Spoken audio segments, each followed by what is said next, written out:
Olá, senhoras e senhores. É com imenso prazer que dou as boas-vindas a esta maravilhosa e expressiva audiência hoje aqui reunida. Obrigada pela sua presença. Muitos de vocês já são habituês de nossas lives. Se este for o seu caso, muito obrigado por nos prestigiar mais uma vez assistindo essa palestra. E para aqueles que ainda não me conhecem, muito prazer, sou Maria Lúcia Martins, atual presidente do Colégio Brasileiro de Genealogia. É com grande satisfação que hoje apresento o doutor e mestre Oswaldo Mário Serra Truzzi, professor titular da Universidade Federal de São Carlos, onde atua nos programas de pós-graduação em Ciências Sociais e Engenharia de Produção. Graduou em Engenharia de Produção pela Universidade de São Paulo em 1979 e fez pós-doutorado pela Universidade de Chicago. Fez curso de especialização em gestão pública na Haute Étude Commerciale em 1983. Obteve o título de mestre de administração de empresas pela Fundação Getúlio Vargas em 1985. Foi visiting scholar como bolsista da Fulbright na Universidade de Chicago em 1992, onde participou de estágios pós-doutorados em 1996, 2000 e 2006. Foi pesquisador da IDESP de 1990 a 2002 e atualmente é pesquisador do CNPq. Concluiu o doutorado em Ciências Sociais pela Universidade de Campinas em 1993, coordenou grupos de trabalhos sobre migrações internacionais da ANPOX entre 1998 e 2000 e entre 2007 e 2009.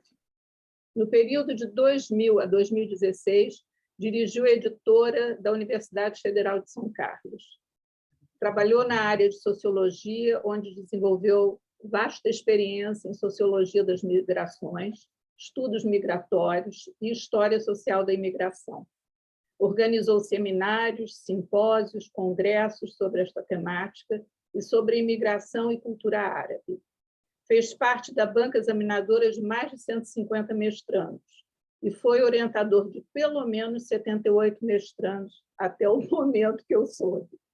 Participou de inúmeros fóruns e proferiu diversas palestras, tanto nacionais quanto internacionais, dentre elas, em 1993, na University of Chicago, em 2006, na Université de Notre-Dame, no Líbano, e também na American University of Beirut. Em 2010, na Universidade de Salamanca. Em 2012, na Tokyo University of Foreign Studies. Em 2013, na Universidade Nacional de Córdoba, na Argentina. Em 2014, na École de Haute Étude en Sciences Sociales. 2015, na Brown University, 2018, na Columbia University. Em 2009, ele foi indicado entre os 10 finalistas ao Prêmio Jabuti na categoria Ciências Humanas, como coautor de Atlas da Imigração Internacional em São Paulo, no período de 1850 a 1950. É autor pela Unesp de Patrícios, Sírios e Libaneses em São Paulo, que já está na sua segunda edição, pelo que eu averiguei. E essa obra apresenta a trajetória social percorrida por essa colônia de libaneses e sírios, formados pelos imigrantes e seus descendentes entre as décadas de 1890 e 1960. Nela, identifica a documentação relativa às várias etapas do processo migratório e estuda diversos aspectos da vida de sírios e libaneses e seus descendentes. Mostra a preferência deles de permanecerem no universo urbano, trabalhando como comerciantes autônomos, principalmente em ruas de centro da capital paulista, em pequenas lojas, armazéns, casas de atacados, fábricas de fundo de quintal, residências, cortiços e pensões. Enfoca as adaptações e as inter-relações provenientes da vinda e da convivência desses patrícios com os imigrantes de outras nacionalidades e brasileiros de várias origens que moram na cidade. Por essa obra, ele recebeu, em 2019, o prêmio Evelyn Shakir, do Arab American National Museum. Ele participou de diversos artigos em revistas científicas e é coautor em diversas obras, dentre elas, eu só vou citar as principais, porque o currículo dele é vastíssimo.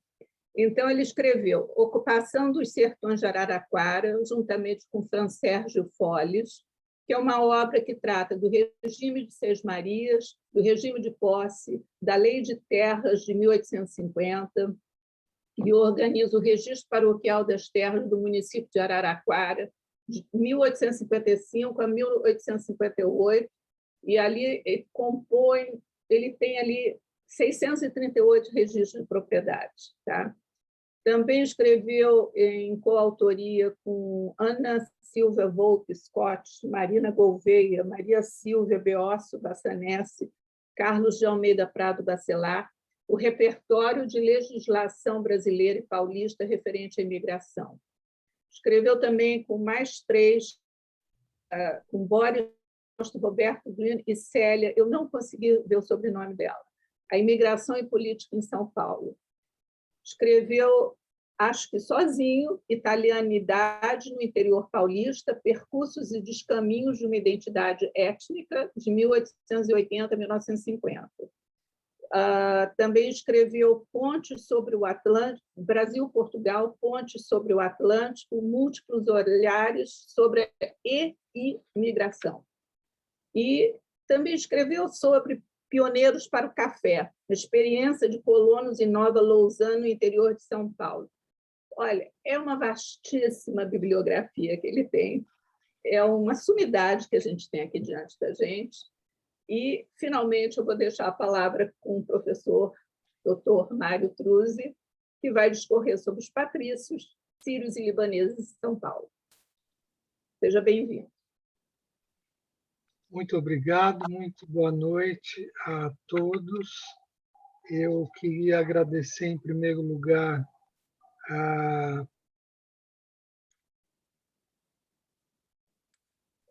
o convite.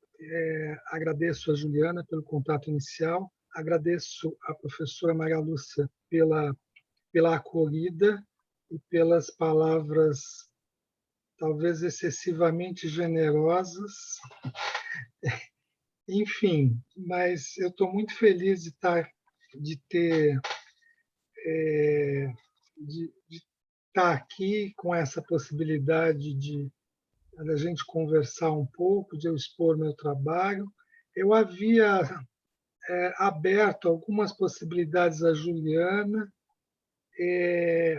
dentre o que eu escrevi, enfim, ao longo da minha carreira, mas acho que ela conhecia esse meu livro sobre os sírios e libaneses, ela disse que gostava muito do livro, então a gente optou por fazer essa palestra sobre esse tema. Bom, eu devo dizer que é um livro já antigo, relativamente antigo, que ele foi publicado, bom, ele se originou como uma tese de doutorado defendida em 1993. Portanto, já se vão quase 30 anos. Né? Mas ele foi publicado pela primeira vez em 1997, primeira edição. Depois, mais tarde, foi publicado uma segunda edição pela editora Unesp, e em 2018 ele foi traduzido para o inglês. Eu vou mostrar aqui, vou fazer um pouco de propaganda. Esse é o livro publicado pela Unesp, e em 2018 ele foi publicado nos Estados Unidos com essa tradução. Bom, então vamos lá. Eu vou pedir licença para compartilhar aqui a tela, porque eu preparei aqui alguns slides que acho que vão facilitar a minha apresentação.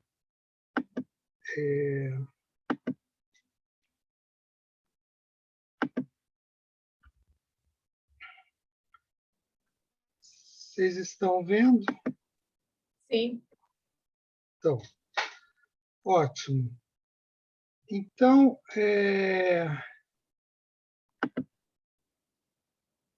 Bom, eu estruturei a minha apresentação um pouco seguindo a estrutura do livro, né? E qual é a estrutura do livro? São basicamente 8 capítulos, né? O primeiro se chama Redentores de Famílias. Estão aí descritos, eu não vou percorrer cada um, que eu vou fazer isso ao longo da exposição. Então, vamos começar aqui com o primeiro capítulo. Nesse primeiro capítulo, o que eu procuro argumentar é que, para se estudar um grupo migratório, a gente não pode estudá-lo como se a história dele começasse a partir do momento em que eles puseram o pé para fora do navio, quer dizer, chegaram aqui no Brasil. É preciso compreender um pouco como esse grupo, quais as características do grupo ainda na terra de origem. Porque ao emigrarem, esses indivíduos, essas famílias, elas não só carregam, vamos dizer, o corpo físico presencial, mas carregam valores, mentalidades, aspirações, todas essas identidades, todas essas tecidas ainda na terra de origem. Então, é preciso um pouco contextualizar como é que esse grupo vivia lá, no caso, na Síria e no Líbano, né? Que na época em que eles imigraram, nem era Síria e Líbano, era Império Otomano, né? Na verdade, a Síria e o Líbano eram territórios, vamos dizer assim, que pertenciam à época até 1914, até o final da primeira, desculpe, até 1919, até o final da Primeira Guerra Mundial, pertenciam ao Império Otomano. Então, quais foram as causas da emigração? Eu acho que elas se situam basicamente são 3 causas, vamos dizer, principais. A primeira são fatores de natureza econômico-demográficas, né? Até a primeira metade do século XIX, uma economia de subsistência, vamos dizer assim, ela vigorava em toda essa região conhecida como Grande Síria, e que incluía o atual Líbano no seu território, né?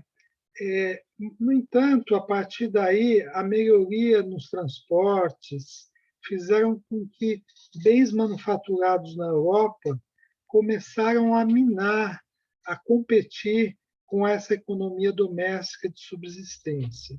Então, a agricultura foi se tornando mais comercial, a indústria da seda foi, de certa forma,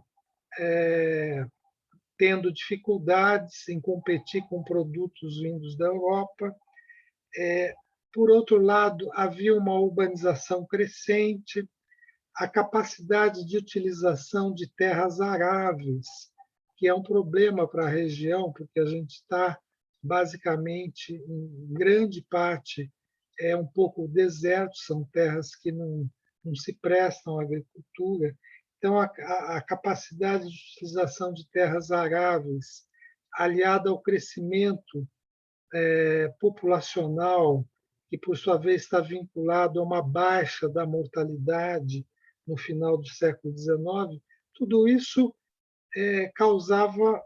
propiciava dificuldade para que as novas gerações pudessem se sustentar a partir do mesmo pedaço de terra, da mesma propriedade rural. Então, esses são, vamos dizer, fatores de natureza econômico-demográficas.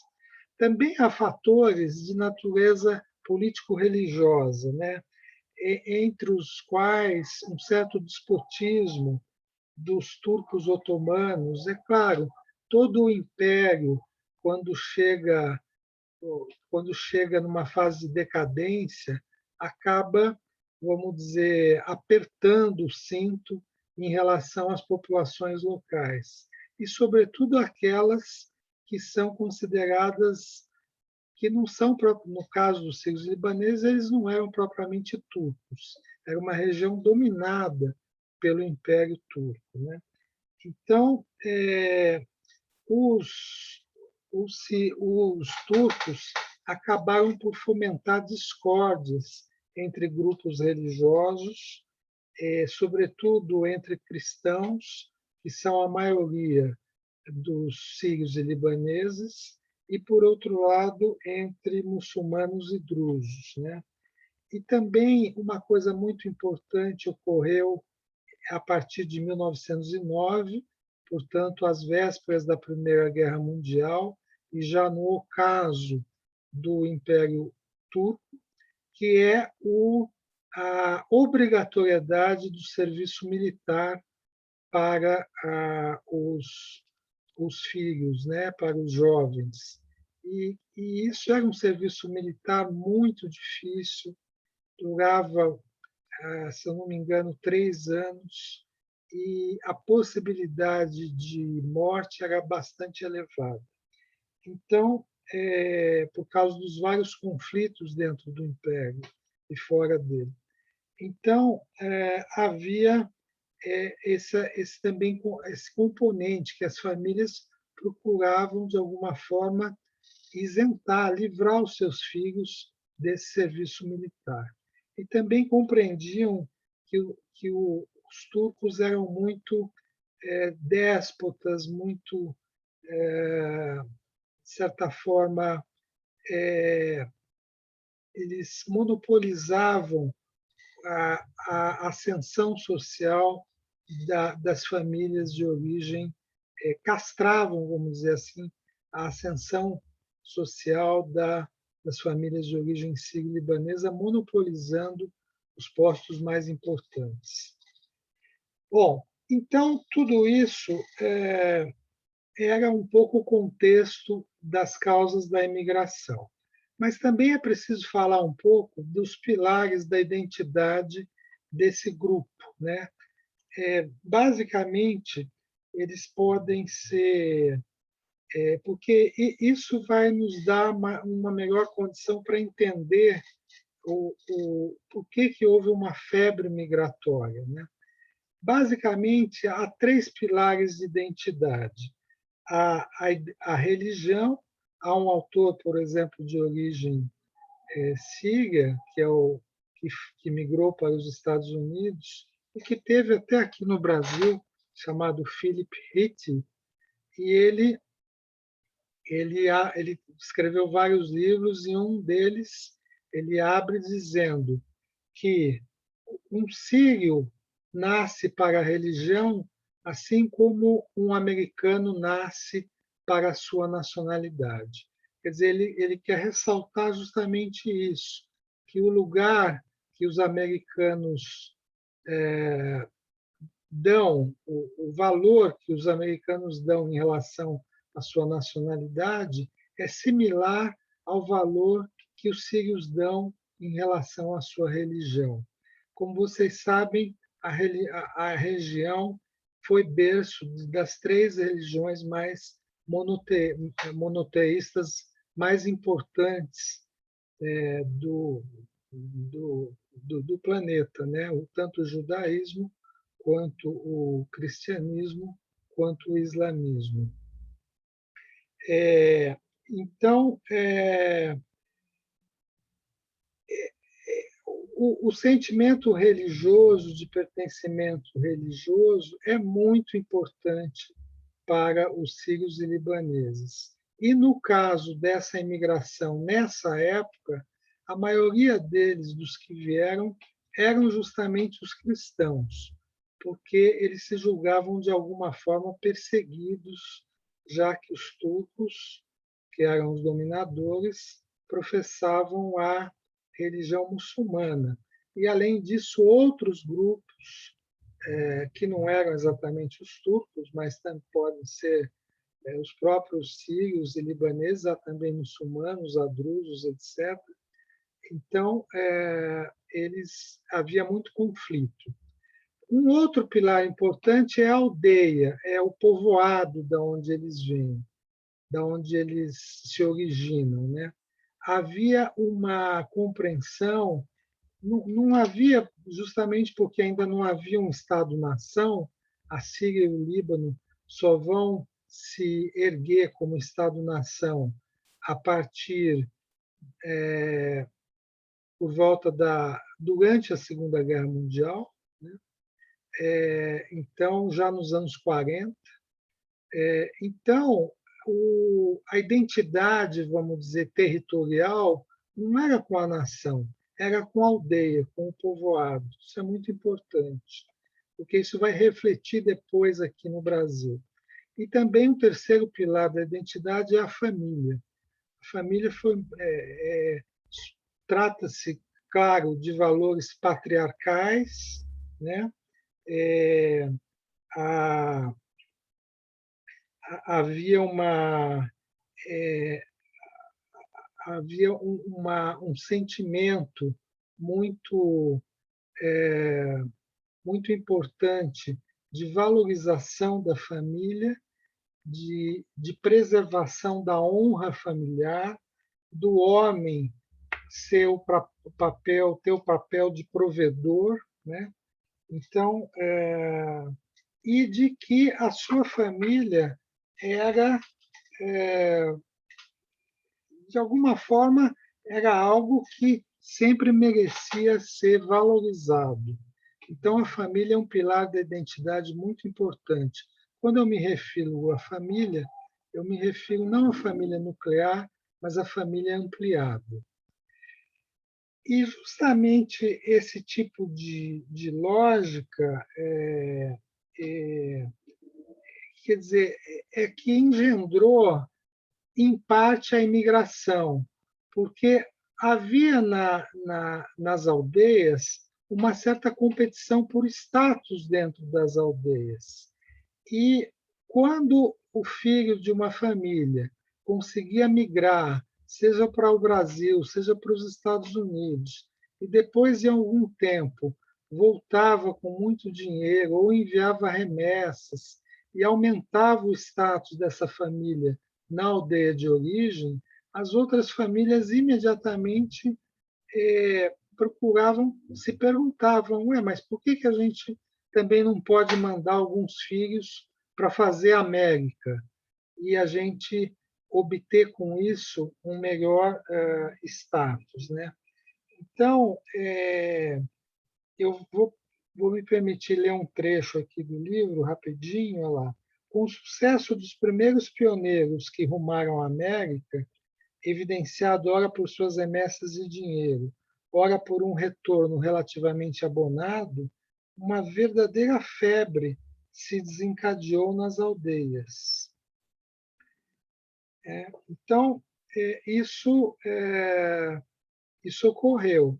E depois, uma outra característica importante é que se trata de uma imigração em cadeia, em redes, né? Aonde e as evidências mais importantes disso são que havia um fluxo significativo de remessas em dinheiro, né?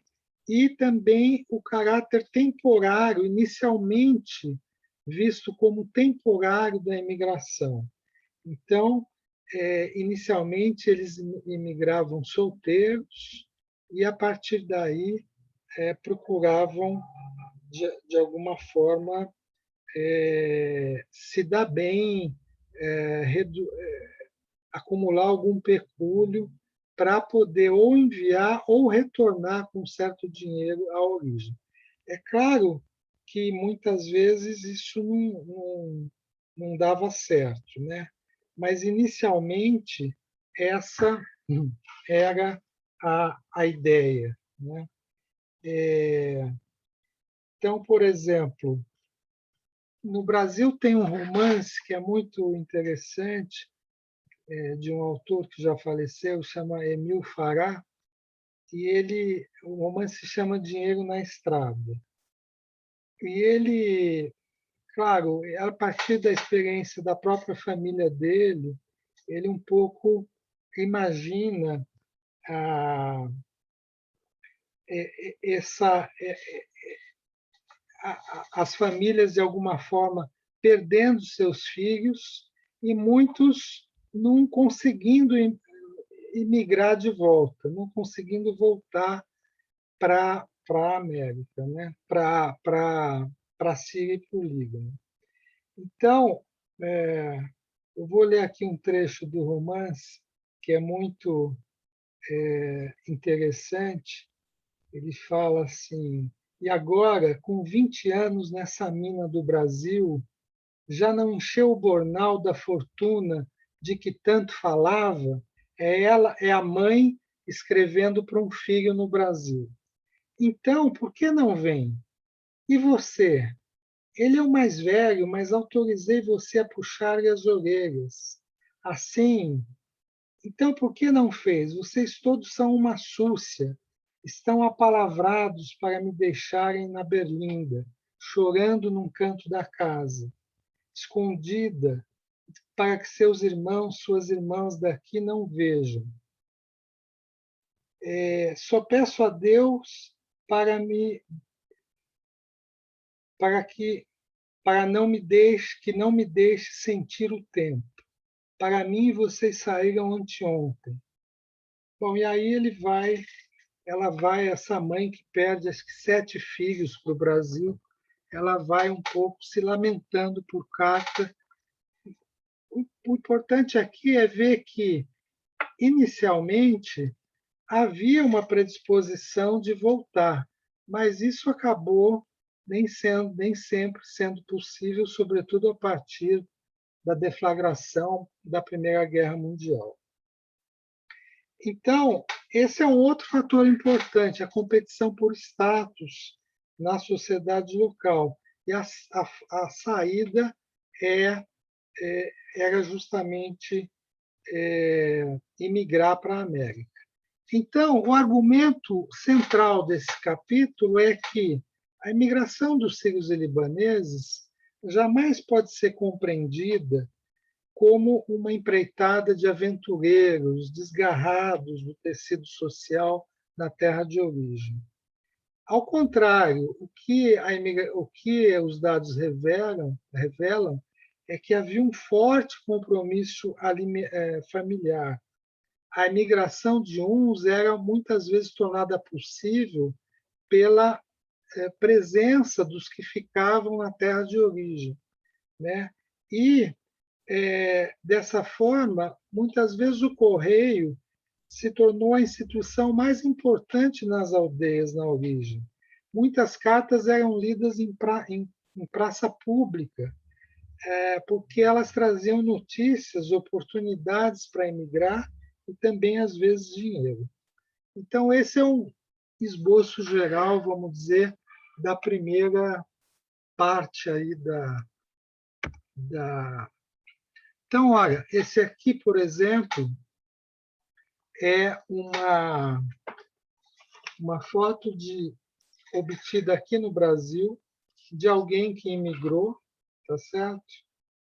Então, vejam só, deixa eu localizar aqui onde está essa foto, porque eu quero traduzir aqui. Eu não sei árabe, viu, gente? Se alguém souber... O Oswaldo, vou aproveitar que o Nami Hanna, que me ensinou o alfabeto árabe, Nami, eu acho que eu vou pedir para você ler, peraí. O Nami fez 2 comentários. Peraí, deixa eu achar o Nami aqui. Ué, será que ele saiu? Cadê o Nami?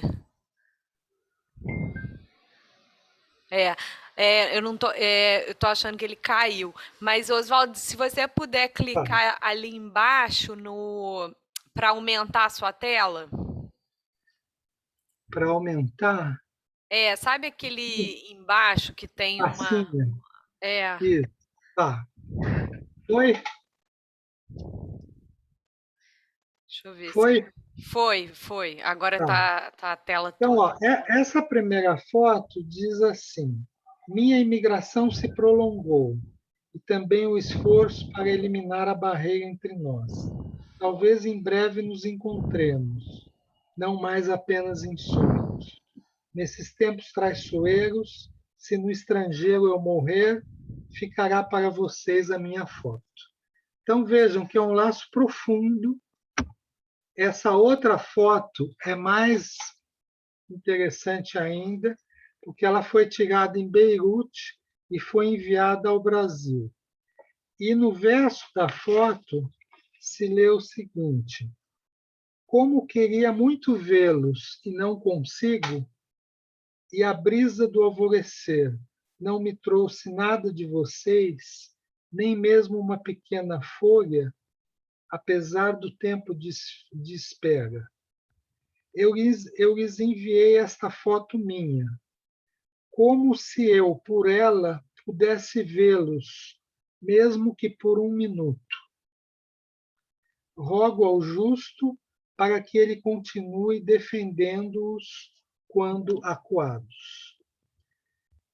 Então, isso dá uma ideia um pouco do vínculo, quer dizer, profundo com as famílias, dos compromissos familiares.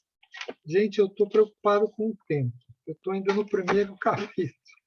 Bom, vamos lá. Eu vou acelerar um pouco. Bom, em termos do segundo capítulo, vai focar algumas coisas básicas, do tipo o tamanho do fluxo, a distribuição deles no Brasil e outras características. Bom, em primeiro lugar, deixa eu ir aqui adiante, em relação à distribuição regional do Brasil. Essa situação um pouco em 1920 e 40. São Paulo, em 1920, tinha um pouco menos de 40% dos sírios e libaneses do Brasil, né? O Rio de Janeiro está logo em seguida com 30%. E depois se destacam ainda Minas Gerais, Rio Grande do Sul e a Amazônia, né? Compondo aí cerca de mais de 80%.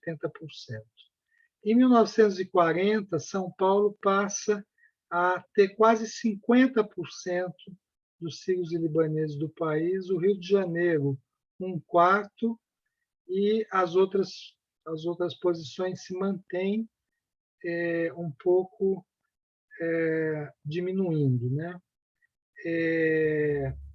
Então, essa um pouco essa é a distribuição.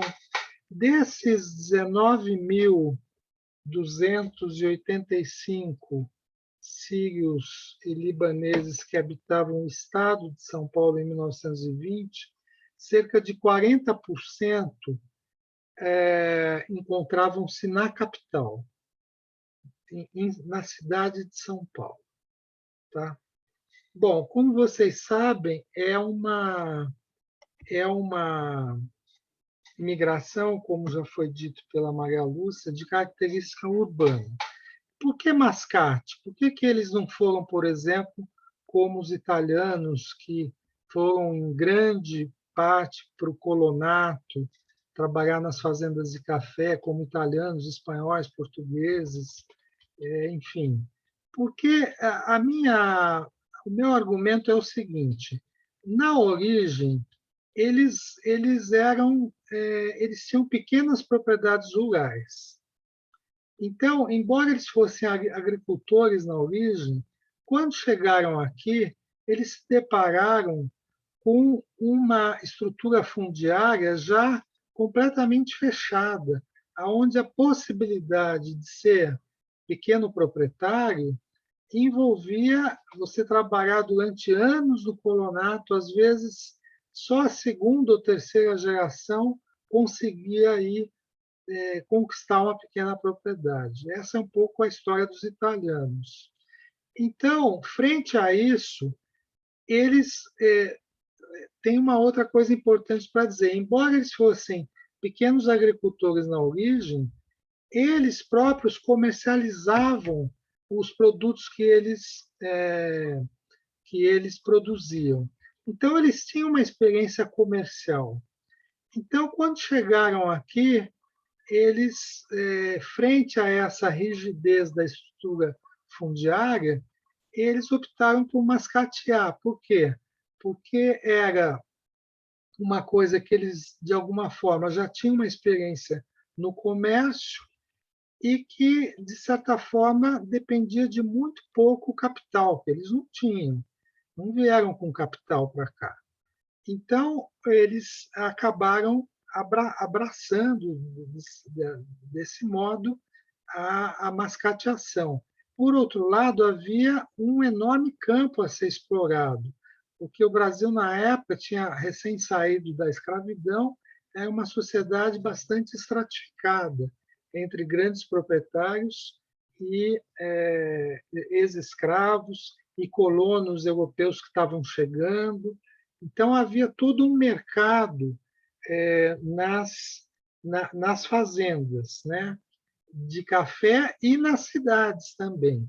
Então, embora eles sejam urbanos, eles mascateavam não apenas nas cidades, mas também mascateavam nas fazendas de café. E se trata também de uma imigração não subsidiada, né? Como eu disse, é uma imigração em cadeia, aonde a gente vai ver isso daqui a pouco, aonde é muito importante os vínculos, o parente, conterrâneo, chamar conhecidos para imigrarem e alimentarem o fluxo. Quais as vantagens da mascateação? Primeiro, você não tem patrão, né?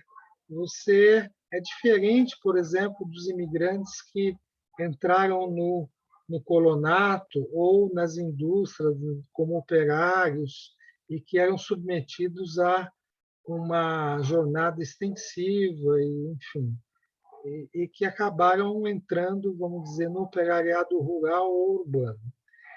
Segundo, você não precisava de um amplo domínio da língua. Claro que havia dificuldades iniciais, algumas, mas com poucas palavras você conseguia se fazer entender. Eu colhi aqui um depoimento que eu acho interessante, de um imigrante. Ele diz assim: eu aprendi o português depois de 2 meses.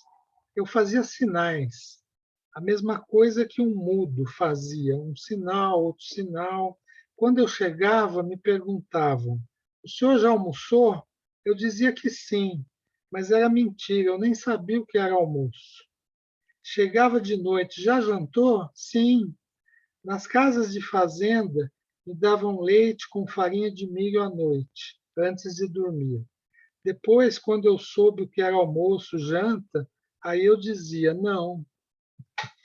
Então, mas, enfim, o importante é que a língua não foi um obstáculo, porque os imigrantes que já estavam aqui, de certa forma, ensinavam o básico e o recém-chegado, de alguma forma, se virava.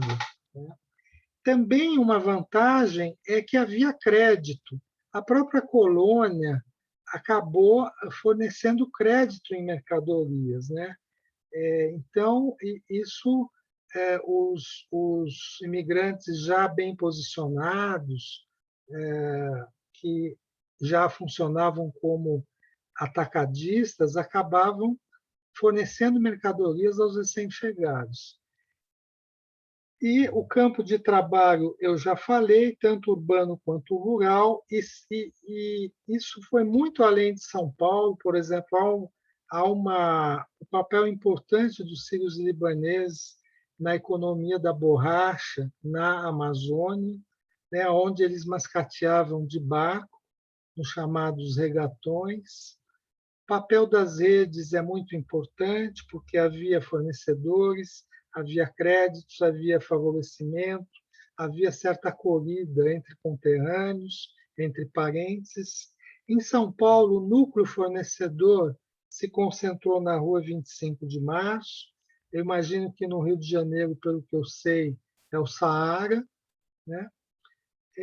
A trajetória típica envolveu o começo como mascate, depois o varejo,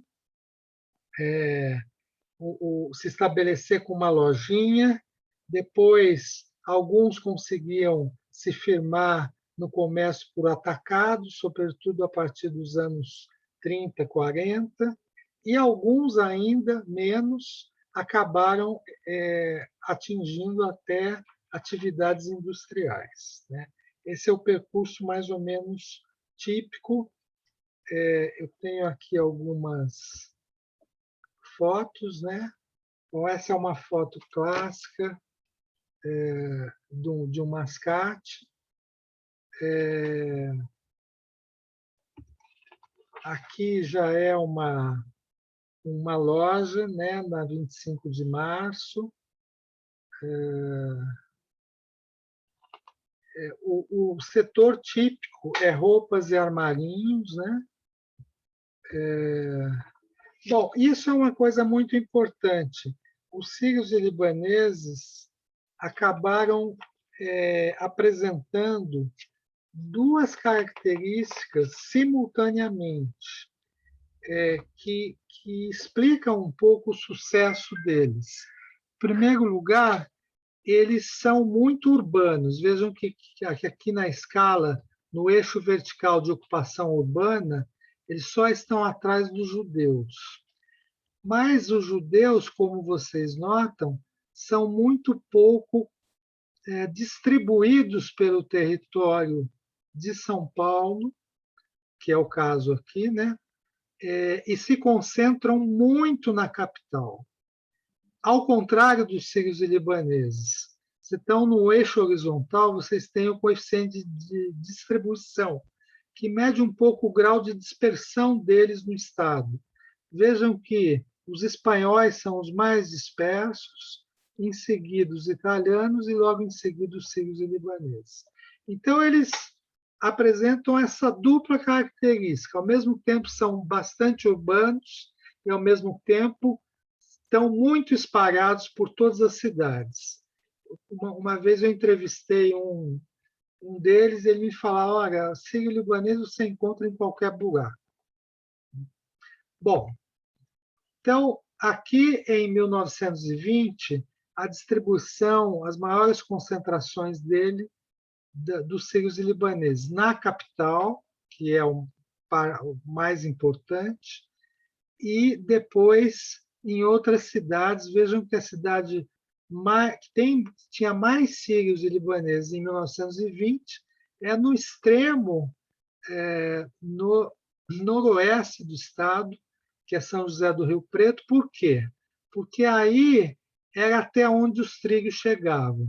Então, o sujeito se abastecia, o imigrante se abastecia de mercadorias na 25 de março, e até São José do Rio Preto, que era o final da linha. A partir daí, ele ia para outros estados, seja Mato Grosso, seja Minas Gerais, né? E passava também a difundir, a comercializar essas mercadorias a partir daí. Mas vejam que há essas aqui são as cidades com mais de 200 habitantes. Bom, aqui é um exemplo de um libanês que chegou ao Brasil em 1902, com 14 anos, acompanhado de conterrâneos, mascateou por anos em lombo de burro, e depois abriu um comércio em Imbu, depois em Piedade e, finalmente, na capital. Bom, aqui é uma foto belíssima, mais atual, do depósito de meias São Jorge. É uma loja especializada em meias que fica na rua 25 de março. Aqui já é uma foto da família de uma cidade do interior paulista que hoje tem por volta de 5.000 habitantes. Então está o casal, o imigrante sentado, e todos os filhos homens tornaram-se comerciantes, né? Nessa pequena cidade de Oriente. Bom, o terceiro capítulo diz respeito a como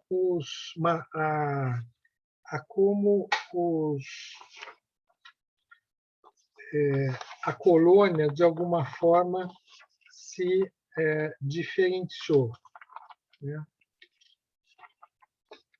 Bom, a colônia se diferenciou, em primeiro lugar, porque havia, como eu já disse no início, muito apego em relação à origem, à aldeia de origem, à religião e, de certa forma, a partir do momento em que uns foram mais bem-sucedidos do que outros, é claro que começou a haver uma diferença de classe, né? Então, para fora, para os brasileiros, para outros imigrantes, era, de certa forma, um conjunto uniforme, mas por dentro ele era mais estratificado, mais, vamos dizer, fracionado. E aos poucos havia foi sendo construída uma certa hierarquia de status e poder, né? Em geral, os pioneiros, os que chegaram antes, se deram melhor, ficaram, de certa forma, numa posição melhor. E, aos poucos, isso se refletiu, por exemplo, nas moradias. No começo, todo mundo estava, em São Paulo, pelo menos, em volta da 25 de março. Mas, aos poucos, os que ficaram muito ricos começaram a construir mansões na Avenida Paulista, né? E o caso de uma família que é muito importante, que é a família Jafé, eles optaram por construir no bairro do Ipiranga, onde eles tinham suas indústrias, né? Então, eu queria, antes de me alongar um pouco nesse ponto da colônia, das diferenciações, um momentinho, eu queria falar um pouco sobre. Acho que eu esqueci de pôr esse slide, mas é sobre a questão das identidades. Então, o que acontece? O meu argumento é que a identidade, vamos dizer, sírio-libanesa, ela foi reinventada ao longo do tempo. No começo, eles tinham essa identidade bastante forte de comerciantes.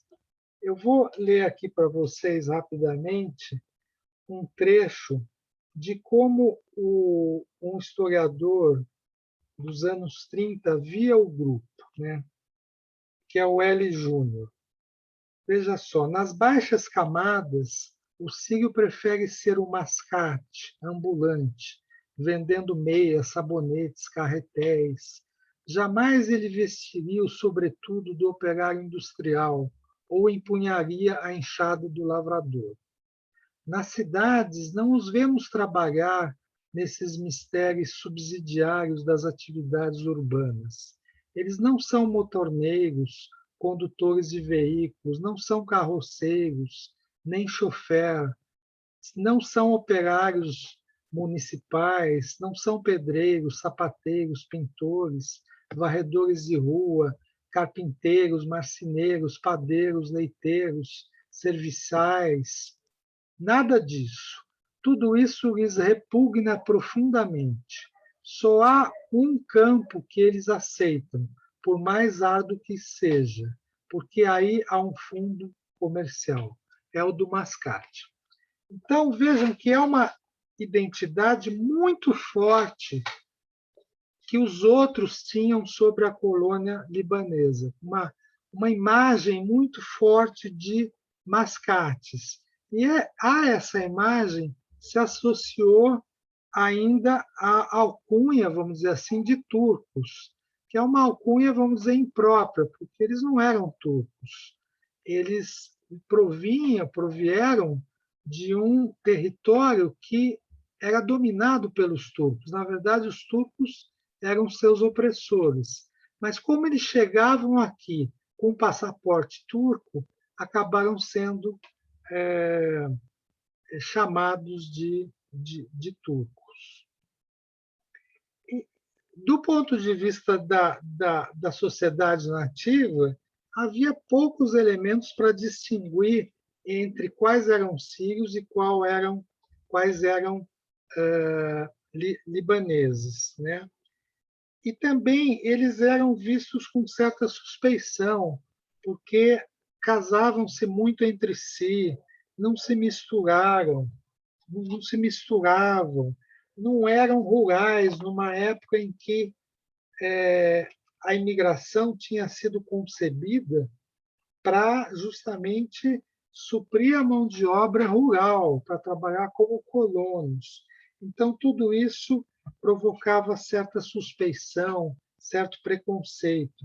Eu vou ler um trecho daquele mesmo autor anterior, do L. Júnior, que fala o seguinte: homens trigueiros, altos, de aspecto forte, abundantemente servidos de pelos, falando idioma muito gutural e incompreensível, muitas mulheres com cabelos negros e olhos grandes, ilhados na cor morena de uma pele espessa, não poucos padres ortodoxos, muito barbados, metidos em suas batinas pretas, com chapéus muito altos, de formato diferente, seus costumes levantinos, o seu falar de impossível apreensão, que os tornam diferentes de nós ocidentais. Bom, então, é claro, é uma apreciação preconceituosa, né? E que era reforçado pelo fato de a endogamia, de eles se casarem muito entre eles, né? Há um ditado, havia um ditado na colônia que dizia assim: tudo vem por sorte, menos o casamento que vem por arranjo. Então, essa identidade marcante era muito difícil de ser anulada, seja porque eles tinham essa língua característica, seja pela dedicação ao comércio, seja porque a comida era um pouco estranha, né? Tem um autor que diz, em 1940, que ele observava que na 25 de março, meio assim, surpreso, que o amendoim torrado cedia lugar à semente de abóbora e que o quibe, de todas as formas possíveis, sobrepujava o nosso clássico arroz-feijão. Bom, então tudo isso marcava uma imagem muito forte do grupo. E qual a solução que o grupo viu? Era, de alguma forma, transformar essa imagem, ter uma valorização positiva dela. E qual a base para se fazer isso, já que a colônia era muito fragmentada por religião, por origens diferentes? A base era justamente o mascate. Quer dizer, então o mascate surge para a colônia como uma espécie de mito fundador, como um elemento de agregação, né, de uma colônia originalmente já muito dividida. Não é à toa que, se a gente vai no Saara, no Rio de Janeiro, tem lá a estátua do mascate, né? Quer dizer, então, as lideranças sírios e libanesas, vamos dizer assim, embarcaram nessa ideia de valorizar o mascate como alguém que empenhado na valorização do trabalho, né? E isso em São Paulo colou muito bem, porque em São Paulo tem essa ideologia bandeirantista. Os bandeirantes teriam alargado as fronteiras do Brasil ao saírem de São Paulo e, vamos dizer, se propagarem. Hoje não é uma metáfora muito politicamente correta, porque eles, obviamente, dizimaram muitos índios, aprisionaram, etc.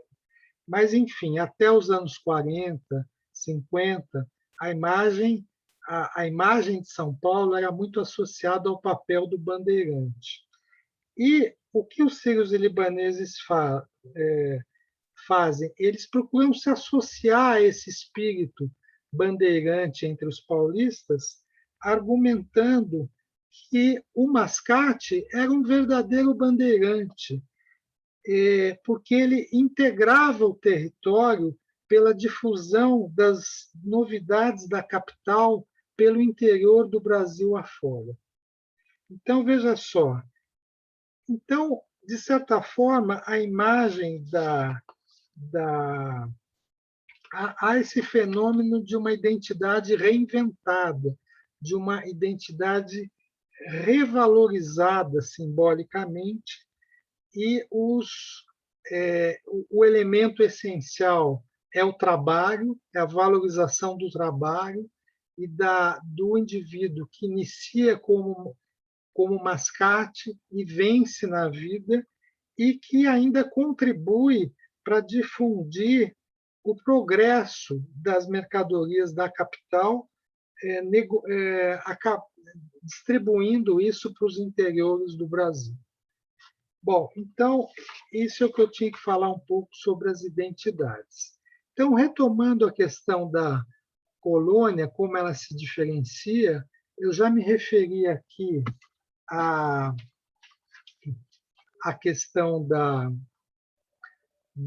competição entre os líderes, né?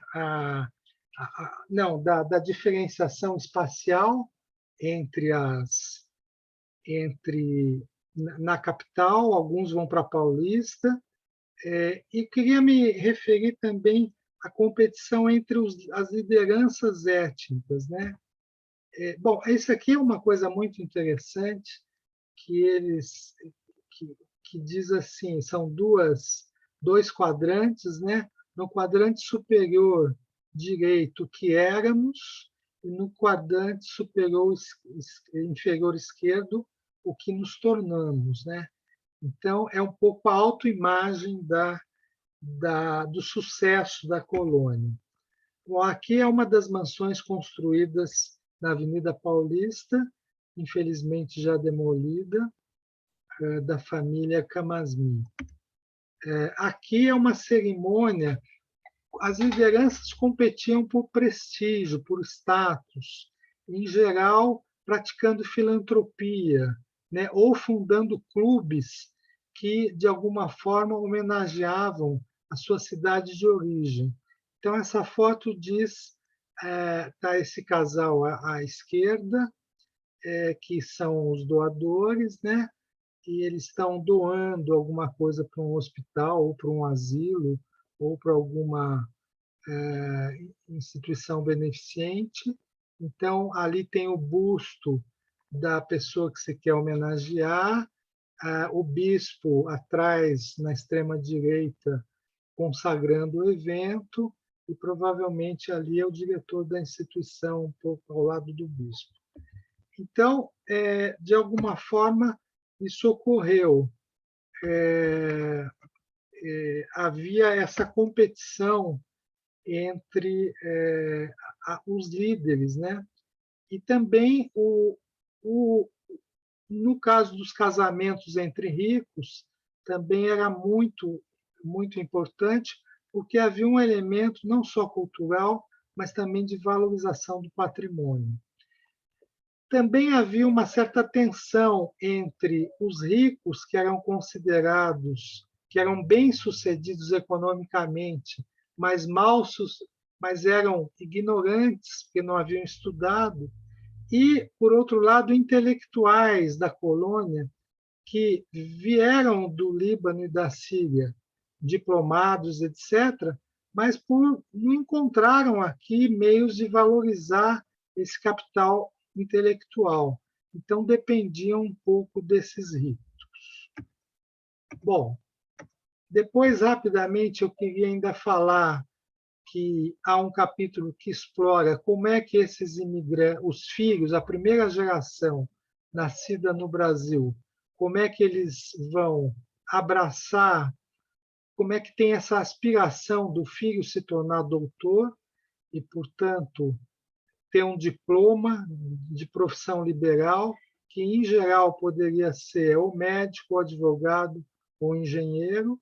Então, eu acabo documentando nesse capítulo a entrada vigorosa da primeira geração na elite das profissões liberais aqui em São Paulo, principalmente na Faculdade de Medicina, na Faculdade de Direito e na Escola Politécnica.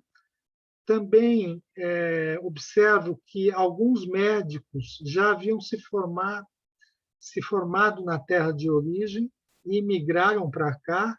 Então, inicialmente, a colônia acabou se constituindo como um mercado importante para esses médicos. Aos poucos, esses filhos de imigrantes que se formaram como médicos vão, aos poucos, disputar com as elites tradicionais os postos de trabalho mais importantes. Na época que eu fiz a tese, eu me lembro que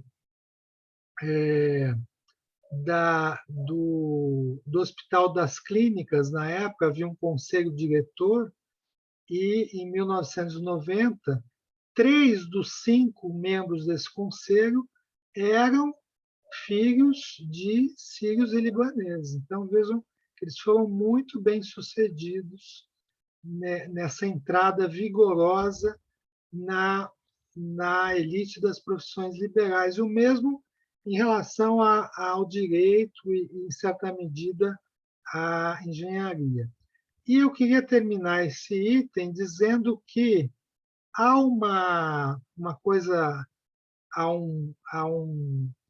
uma característica muito importante, que é a seguinte: o comércio pode trazer muito dinheiro, mas o diploma de doutor traz uma legitimidade que o comércio normalmente não traz.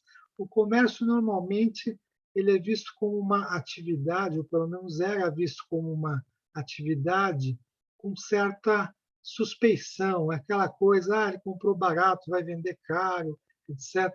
Então, o título de doutor, o diploma, traz uma legitimidade que o comércio, em geral, não traz.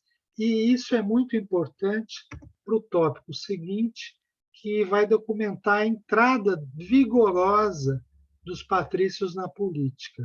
No início, eles não tinham muito interesse pelas atividades políticas, eram mais mobilizados pelo que aconteciam na terra natal, mas a partir do fim do Estado Novo, em 1945, com a redemocratização, se abre um leque de oportunidades.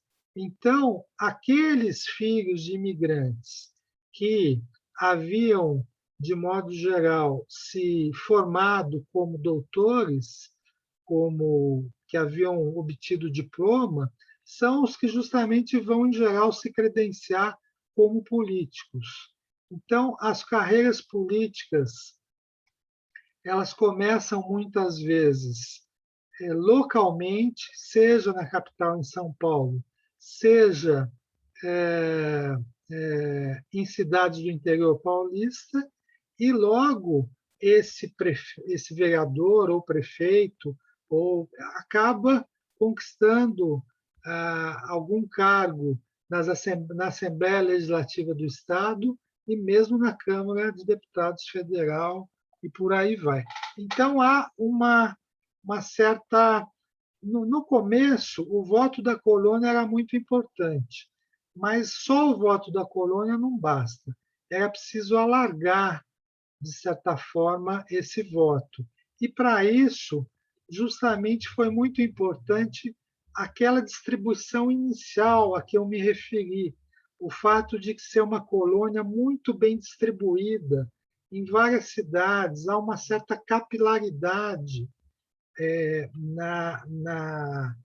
entre os sírios e libaneses, que é muito conveniente como trunfo para a política. Então, o resultado é uma certa sobre-representação da política dos patrícios na política. Por fim, o último capítulo procura comparar o Brasil com os Estados Unidos. O que eu queria dizer era que é uma mesma origem, os fluxos são bastante próximos, mas, de alguma forma, a mobilidade socioeconômica alcançada pelos sírios e libaneses aqui em São Paulo foi muito superior, em geral, à mobilidade ocorrida nos Estados Unidos. Por que isso? Bom, em primeiro lugar, porque os tamanhos relativos são diferenciados. Quer dizer, enquanto aqui os sírios e libaneses estão entre as cinco maiores grupos imigrantes que vieram aqui para São Paulo, nos Estados Unidos, de modo geral, eles estão lá para trás, pela 50ª e tanta. Além disso, havia nos Estados Unidos muito mais nativismo e preconceito do que aqui. E o fator mais decisivo, mais importante, é a questão do timing da chegada, da época de chegada. Nos Estados Unidos, os judeus precederam os sírios e libaneses fartamente. Os sírios e libaneses são um grupo, de certa forma, tardio em relação a outros imigrantes, principalmente judeus, que também é uma etnia comercial. E, no caso do Brasil, o que ocorreu foi exatamente o contrário. Os sírios e libaneses precederam os judeus. Os judeus chegaram, sobretudo, a partir dos anos 20, enquanto os sírios e libaneses já foram um pouco anteriores, algumas décadas anteriores. Isso não quer dizer que os judeus não tenham sido bem-sucedidos aqui, mas quer dizer que, de certa forma, há um certo pioneirismo associado aos sírios e libaneses no desenvolvimento do comércio em relação a outras etnias comerciais, né? Como armênios, judeus, etc. Por último, eu não vou falar sobre isso, porque é um tópico um pouco mais longo, mas há ainda um capítulo final que eu escrevi posteriormente sobre muçulmanos em São Paulo. Bom, eu termino aqui com uma foto da Rua 25 de Março, antes da pandemia. Muito obrigado. Obrigado, Oswaldo. É uma honra ter você aqui com a gente nesse webinar do Colégio Brasileiro de Genealogia. Eu vou ler, então, aqui um comentário do Nami Hanna, que é libanês, professor de árabe. Ele disse que a parte que você comentou, né, que muitos sírios libaneses não queriam prestar serviço militar ao Império Otomano, ele falou que era um serviço tipo escravidão, que em árabe seria surra. E ele também comentou que o Felipe Rett nasceu em Shemlan, no Monte Líbano. E o Gustavo Lemos, você falou sobre esse tópico, né, dos descendentes na política, mas ele está perguntando se eles tiveram uma preocupação de ter uma representação política, se foi uma coisa pensada. Posso responder? Tá. Bom, eu agradeço muito aos esclarecimentos. Acho que eu me esqueci o nome dele, o primeiro. É o Nami. Tem toda a razão. Muito obrigado pela precisão. Enfim, é importante destacar isso, que entrar no exército era quase uma sentença de morte para os filhos de sírios e libaneses, né, para os jovens. E por isso a busca pela imigração, esse foi um fator muito importante. Em relação ao Gustavo, não, eu não acho que havia uma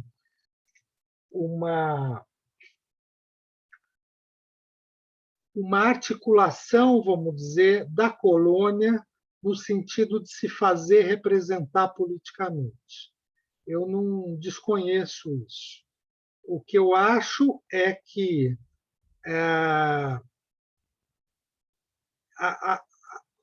havia uma certa...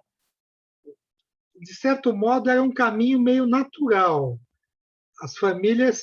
Algumas famílias tiveram um sucesso econômico relativamente grande.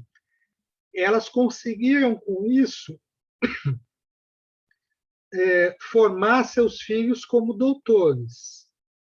Esses filhos acabavam se tornando, porque tinham diploma, porque os pais eram bem-sucedidos, porque eram bem formados, acabavam se constituindo em uma liderança. E aí o passo para entrar na política é muito curto, é muito rápido, né? Então, o que a gente vê? No início, a gente vê, se a gente analisar o perfil dos eleitos para as assembleias legislativas e câmaras federais logo após a redemocratização, em São Paulo, as bancadas paulistas de origem sírio-libanesa, a maior parte, a parte esmagadora deles, são formados pela Faculdade de Direito do Largo São Francisco. Por quê? Porque a Faculdade de Direito, aqui em São Paulo, é a instituição que mais credenciou, historicamente, para entrar na política, né? Mas, aos poucos, à medida que as décadas foram se passando, anos 50, 60, 70, você começa a ter uma série de carreiras que começaram no interior, em cidades do interior paulista. Então, o sujeito, o filho do imigrante, era bem-sucedido economicamente, havia conquistado um diploma de advogado, ou de engenheiro, ou de médico, aí ele se candidatava a vereador ou a prefeito na cidade, e, a partir de ter cumprido um mandato como prefeito, 1 ou 2 mandatos, acabava constituindo uma base política para se candidatar a postos na Assembleia Legislativa, como deputado estadual, ou como deputado federal à Câmara dos Deputados. Então, essas são as assembleias, as trajetórias típicas, vamos dizer assim, né, em termos de entrada na política. Mas eu não acredito que havia uma articulação. São trajetórias, vamos dizer, moldadas na lógica de uma ascensão familiar, né, não de uma ascensão de representação do grupo. Muito embora, como eu mencionei, essas candidaturas sempre puderam contar com o voto da colônia, porque eu entrevistei um cara que falava assim: bom, Patrício, em geral, vota em Patrício, porque vai votar em quem?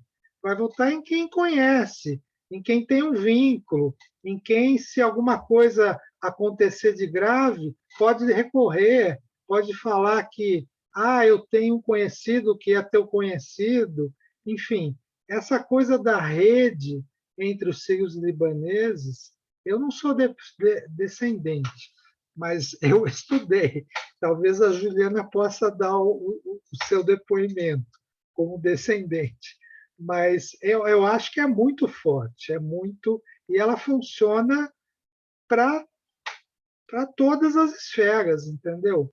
Profissionalmente, para crédito, funcionou lá atrás. Enfim, é uma rede sustentada por vínculos de parentais e também de conterraneidade lá atrás, né?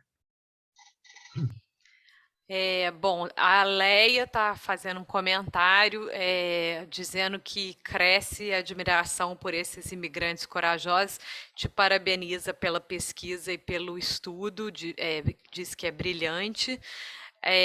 O Miguel Brandão está dizendo que os descendentes da família Rezeg, em Bariri, São Paulo, são um exemplo dessa carreira trilhada pelo interior. Aí tem duas perguntas, uma da Maria Lúcia, qual o papel feminino nos núcleos sírios e libaneses, se as mulheres ficavam em casa cuidando dos filhos ou se elas faziam trabalhos beneficentes. Essa é a primeira pergunta. Maria Lúcia, bom, eu já me referi, trata-se de uma cultura patriarcal, muito forte. Então, quer dizer, eu acho, ao mesmo tempo, havia, sobretudo entre as famílias mais bem-sucedidas, havia uma valorização da educação, tanto para homens quanto para mulheres, né? Então, eu acho que, por exemplo, há depoimentos entre as famílias ricas que eu entrevistei, de que muitas das filhas acabavam tendo estudado no Colégio Sion, no Colégio des Oiseaux, que são, vamos dizer, colégios de elite em São Paulo, né? Mas o problema é na hora de se profissionalizar. Então, para essas mulheres, lá, estou me referindo aos anos 40, 50, né? Para essas mulheres se profissionalizarem naquela época era muito difícil, era muito, eu acho que era uma coisa culturalmente complicada, por causa do traço patriarcal muito decisivo, né? E que é mais complicada, diga-se de passagem, abrindo um parênteses, para o grupo muçulmano, sobre o qual eu não falei, mas que eu queria simplesmente marcar isso. Agora, então, qual que é o caminho natural? Você matou a charada. É essas mulheres se abraçarem a beneficência, porque, de outro modo, elas ficariam dentro de casa, né? Então, eu acho que há na questão das instituições beneficentes, aí é o reino um pouco onde as mulheres atuam. A própria experiência do Hospital Sírio-Libanês, que hoje é, sem dúvida, se não o maior, talvez um dos maiores hospitais de São Paulo, atesta isso, porque foi uma instituição fundada a partir da Sociedade Beneficente de Senhoras Sírias, né? Então, elas acabam indo para esse lado. Agora, do ponto de vista das classes menos favorecidas, vamos dizer assim, aquelas que ficaram no comércio, né? Porque também não é possível imaginar que todo mundo virou doutor, todos os filhos fizeram faculdade de elite de medicina, São Francisco, Poli, não. Teve um contingente, talvez a maioria, ficou naquela escala. Começou com o mascate, abriu uma loja de varejo, talvez muitos tenham ficado pelo varejo, alguns conseguiram transitar para o atacado e alguns menos para a indústria. Então, nesse campo, varejo, atacado, as mulheres podem trabalhar, mas no negócio da família, né? Então, é muito comum, por exemplo, você ter a família num sobrado, morando num sobrado, aonde você tem no térreo a loja e no fundo já é a casa da família, em cima os aposentos, etc. O que facilita, vamos dizer, o engajamento da mulher, porque a mulher não precisa sair para trabalhar, ela trabalha na própria casa. Então, isso facilita o engajamento da mulher no negócio, no comércio, né? Isso no interior Mesmo em São Paulo, no início, era muito comum, muito comum. Por exemplo, vou dar o exemplo, não é bem de sírio-libanês, porque é armênio, de uma casa muito tradicional aqui em São Paulo, que foi a Casa da Boia, né? É um sobrado na 25 de março, onde embaixo trabalhava era a loja e em cima era a residência dos proprietários. Eu também posso corroborar essa sua percepção, Oswaldo, porque meu avô, né, que se estabeleceu em Juiz de Fora, teve 6 filhos, entre eles a minha mãe. Todos os filhos e a minha avó trabalhavam na loja. Ele tinha uma fábrica de meias em Juiz de Fora. Então, todo mundo, em alguma hora do dia, tinha que estar com a barriga lá no balcão. E é uma comunidade muito trabalhadora, assim. As minhas tias, uma fazia esfirra para vender, a outra fazia massa de depilação com mel para, sabe? Todo mundo dava um jeito, porque não era uma família, né, com muitas Sim. posses, então era o pessoal que ralava mesmo para ganhar um dinheirinho. E as mulheres, os filhos, todo mundo entrava na ralação. E agora. Desculpa, Marela.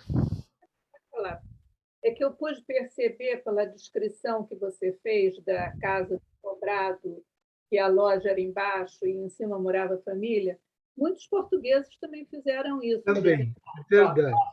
É E verdade. a outra ligação que eu vi semelhante com os portugueses do norte de Portugal foi que muitos deles também vieram para o Brasil porque não queriam servir o exército. Sim, é verdade. Então, são duas conexões É, aí. Agora, é. uma coisa que sempre me intrigou é como é que a alimentação árabe ganhou o Brasil, porque todo mundo come queijo, come esfirra. Se as mulheres ficavam em casa e as lojas eram de tecidos e mascates e coisas assim, como é que essa alimentação se espalhou assim pelo país que todo mundo adora? É. Tem Então, uma eu acho que isso está muito associado bom, primeiro, a, são dois pontos que eu acho importantes.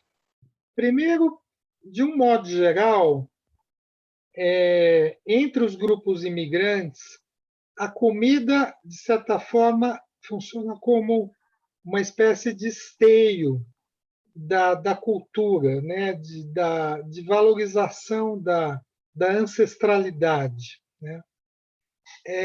Então, no caso dos sírios libaneses, não é diferente. Então, havia toda uma tradição em se fazer nos fins de semana, em se sempre preservar a questão da comida. Isso é muito marcante ao longo dos depoimentos. No interior, que eu entrevistei muita gente aqui no interior, mais recentemente, tinha até a tradição de matar o carneiro, tirar a pele do carneiro, e aí esquartejar e fazer, enfim, uma longa tradição. Bom, mas isso não explica por que isso se difundiu, né? Eu acho que, em boa parte, pelo menos no caso de São Paulo, eu acho que isso está associado à Rua 25 de Março. Como é que atuou como uma espécie de polo difusor? No início, eu citei aquele trecho para vocês de estranhamento em relação ao quibe substituindo arroz e feijão, a semente da abóbora entrando no lugar do amendoim.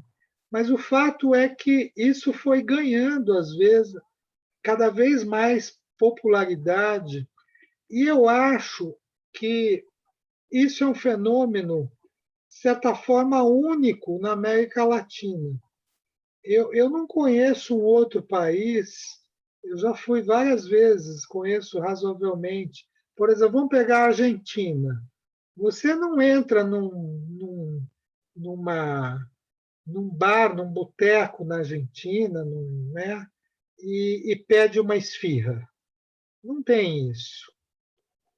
Você pede uma empanada, você pede uma. É, enfim, o próprio quibe não é uma coisa tão assim difundida, né?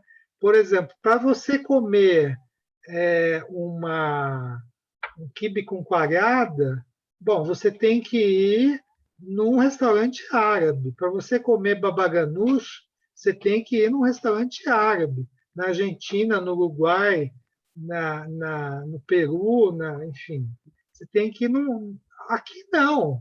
Aqui o quibe você encontra em qualquer esquina. A esfirra você encontra em qualquer esquina, independente né? Então, eu acho que essa questão, eu acho que está muito associada à difusão, pelo menos aqui em São Paulo, dessa cultura a partir do núcleo central, e com isso, mais recentemente, por exemplo, a gente não tem uma praça de alimentação de shopping que não tenha um restaurante árabe.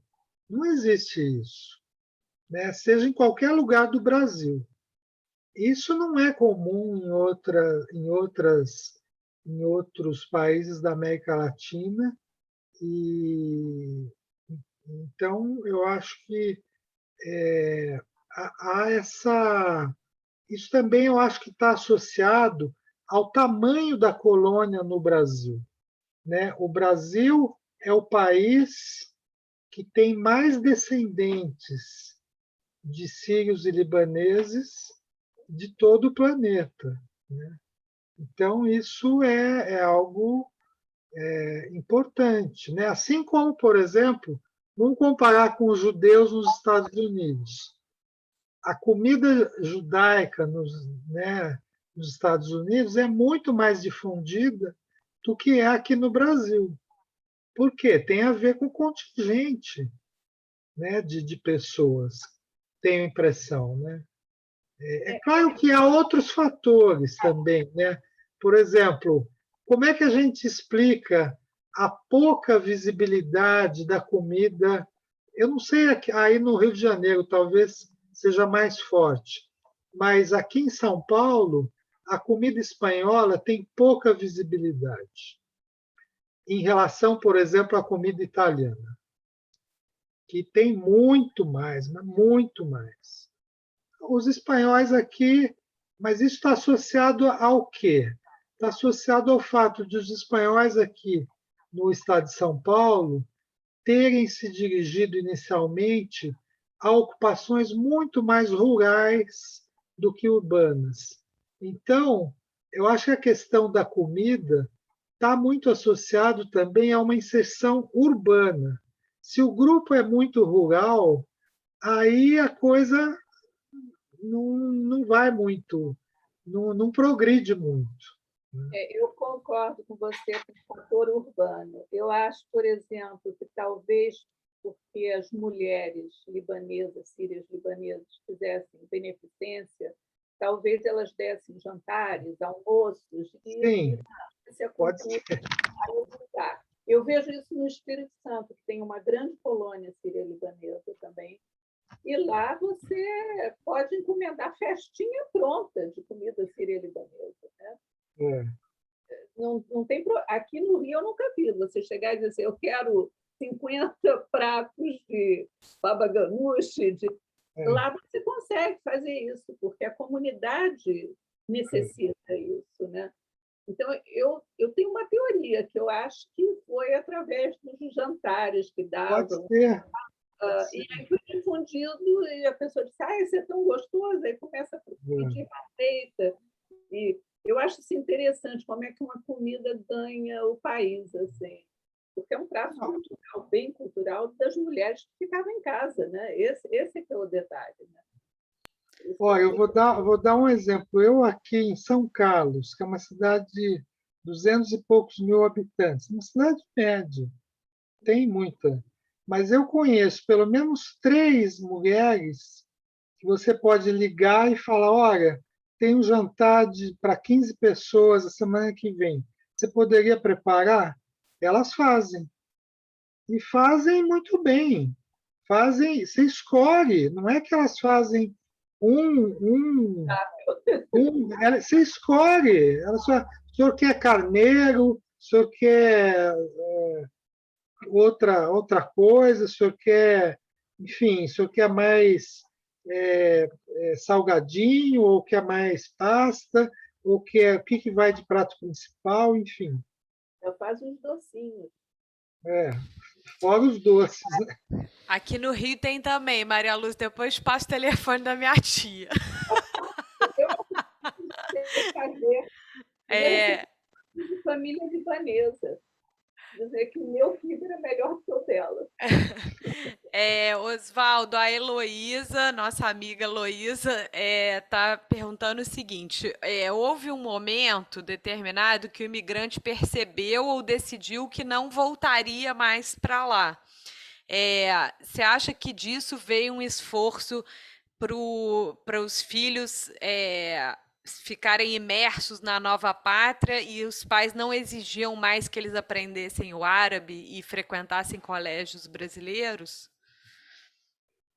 Eu acho que sim. Eu acho que desde o início, entre aquelas famílias que estavam resolvidas de que não mais voltariam, eu cheguei a colher depoimentos em que o árabe foi totalmente, vamos dizer, relegado a um segundo plano. Agora, havia entre aquelas famílias que pretendiam ainda voltar, havia, quer dizer, a Heloísa sabe, na própria capital paulista, havia colégios árabes, escolas árabes e tudo mais, né? Mas aos poucos isso foi perdendo relevância, porque eles não tinham, quer dizer, por que o sujeito ia continuar a estudar árabe aqui no Brasil? Como que isso seria valorizado aqui no Brasil?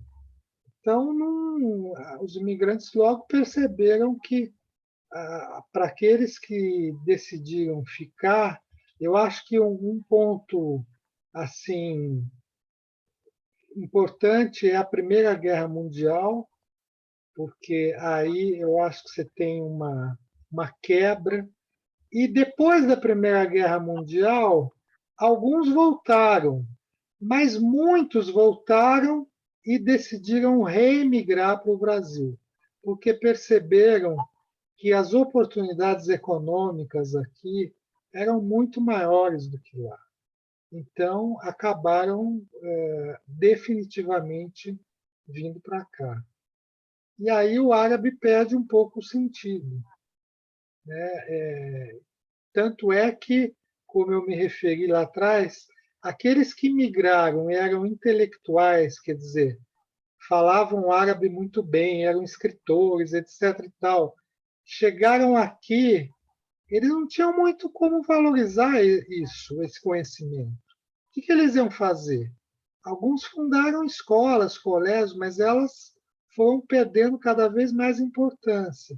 Então, esses intelectuais acabaram ficando meio na dependência dos ricos da colônia. Ficaram meio como porta-vozes dos ricos, né? Então, enfim, é uma história um pouco trágica, eu diria, um pouco, enfim, mas é a vida, né?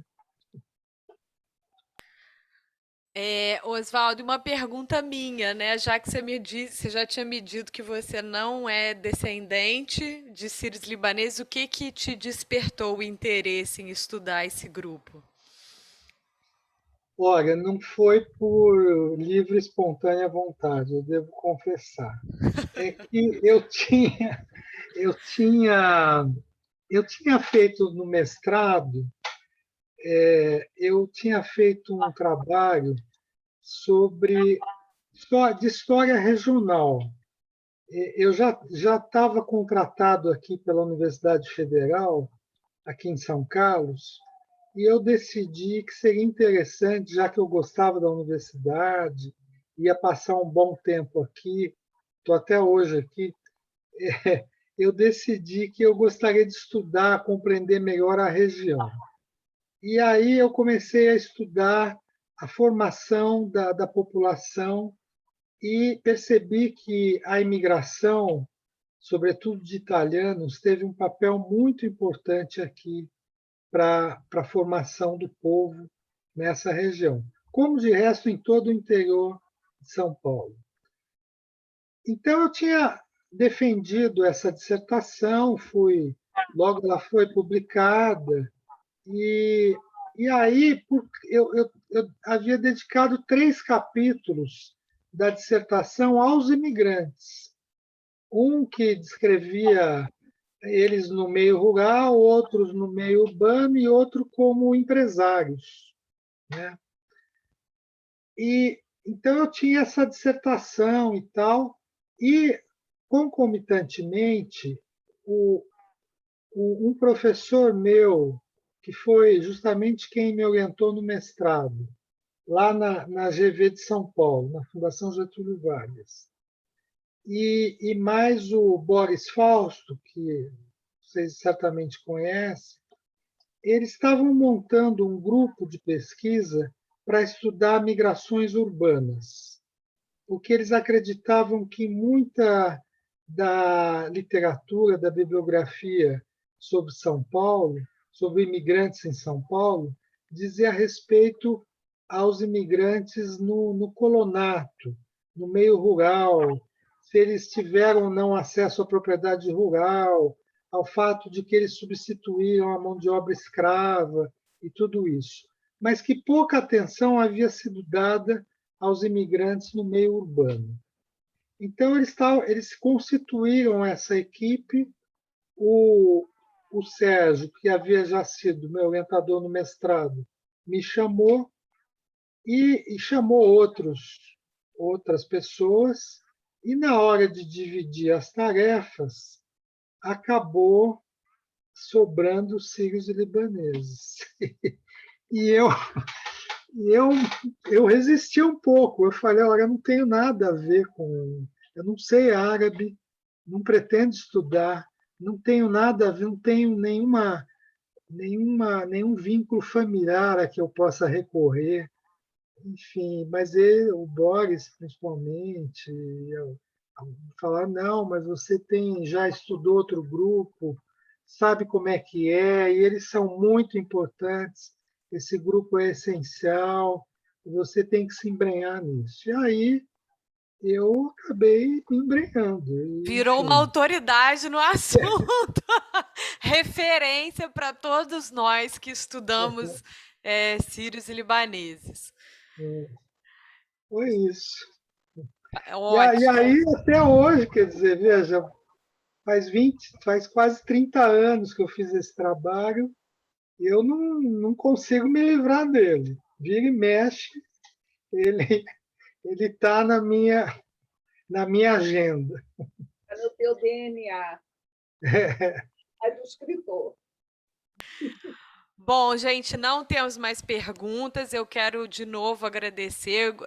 Gustavo Lemos está parabenizando, Leila Ósula. Então, um monte de comentários aqui elogiando, depois eu te mando. Eu já faço um convite, Oswaldo, para você no ano que vem voltar para falar de imigração italiana. A gente marca depois. E aí eu passo a palavra para a Maria Lúcia, se você também quiser fazer os comentários finais. A bola está com vocês dois. Eu queria muito agradecer a tua presença, foi uma palestra muito interessante, eu curti muito, acho que os espectadores também. Aprendi várias coisas, eu gosto sempre de aprender, né? E você deve retornar para a gente para falar sobre os italianos e pode até falar sobre os espanhóis, porque você já fez trabalho também sobre eles, né? Tá? Agradeço muito mesmo a tua presença. Obrigada. Bom, eu que queria agradecer mais uma vez o convite, a receptividade, a acolhida.